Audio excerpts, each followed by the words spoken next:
Jed, ano yung detalye dito sa investigasyon ng National Bureau of Investigation kaugnay dito sa nasabing banta?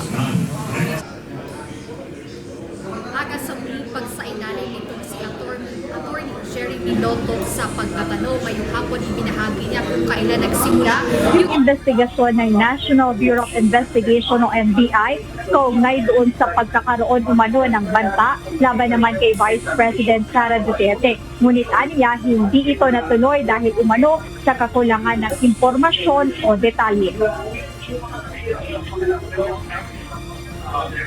Itinigil ng National Bureau of Investigation o NBI ang kanilang investigasyon hinggil sa umunay banta sa buhay ni Vice President Sara Duterte. Ito ang inihayag ng dating hepe ng Cybercrime Division ng NBI na si Attorney Jeremy Loto, ang pangalawang testigo ng prosecution. Paliwanag ni Attorney Loto, kulang sa sapat na detalye at impormasyon ang kampo ng Vice Presidente para magkaroon ng malinaw na basihan ang kawanihan sa kanilang investigasyon.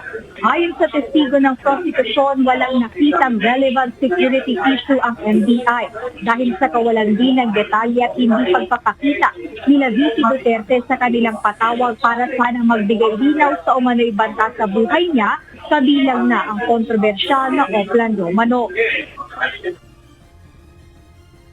Dito ho, sa threat ng Vice Presidente, wala ho kaming ganong same na information na nakuha. Wala kaming apparent na mayroong threat against sa life ng Vice Presidente. Kasi nga, hindi sila nagbigay ng specific information, hindi ho nagpakita ang Vice Presidente para mag-shed light doon sa investigation namin.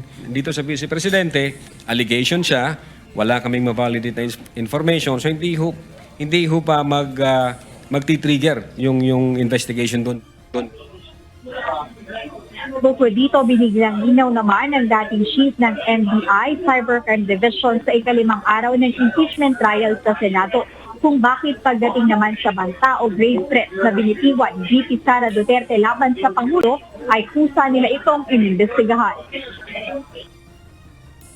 Magkaiba po siya yung grave threats na inatter ng Vice President against the President. Apparent po siya, Your Honor, nakita po namin. Nasa video, inauthenticate namin yung video, nag-testify yung mga may personal knowledge na in fact sinabi niya yon. So, malinaw ho na nag-exist yung utterances na yon that qualifies the crime of grave threats. So definitely under the law, ang NBI can motu proprio undertake an investigation. Samantala, nang tanungin naman ni Senator Judge Erwin Tulfo kung katiwa-tiwala ba ang mga impormasyon mula sa nagngangalang Princess Maui na nasa online press conference ni VP Duterte hinggil sa Oplan Romanov, ang naging sagot ng NBI ay no o hindi. Sir, yung una po namin ginawa, we tried to invite Princess Maui to shed light doon sa sinasabi nilang Romanov. Since hindi ho nag-appear si Princess Maui, wala ho kaming basis. So, classify muna namin ito na non-validated information. Naghanap kami sa open source. Yun nga, ang nakita namin, ang unang nagbigkas niyan, si Mayor Baste. So, medyo nakita namin, teka muna, parang baliktad yata ang sitwasyon. Kung kay Mayor Baste nagsimula ang Romanov, bakit dito ito yung tinatanong ni Princess Maui sa Vice Presidente? So, medyo it doesn't make sense, sir. Wala kaming na-validate since hindi nag-appear si Princess Maui. So we classify the information as unvalidated. Aga karagdagang detalye sinabi ni Attorney Lotok dito nga sa ikalimang araw ng impeachment trial ni Vice President Sara Duterte na they really invited itong si Princess Maui na nasa press conference or yung online press conference ni Vice President Sara Duterte kung saan niya binanggit yung mga pagbabanta niya doon sa ilang matataas na opisyal ng pamahalaan.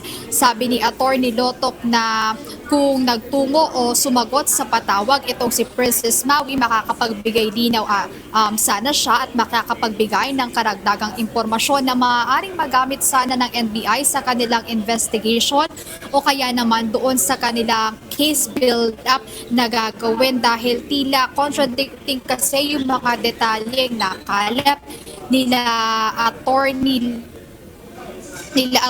Lotok, dahil itong Oplan Romanov or yung Operation Romanov, ang context talaga nito is banta or threat sa first family. So si Princess Maui na itong Oplan Romanov is against the Vice President. So sa mga oras na ito, nagpapatuloy yung impeachment trial ni Vice President Sara Duterte. So natapos na nga yung cross-examination ng defense at yung mga ilang clarificatory questions ng senator judges, at ngayon ongoing naman yung redirect examination ng prosecution panel dito sa pangalawa nilang testigo na si NBI Regional Director at dating hepe ng Cybercrime Division ng NBI na si Attorney Jeremy Lotok. Ayan muna update mula rito sa Senado. Balik sa'yo, Aga.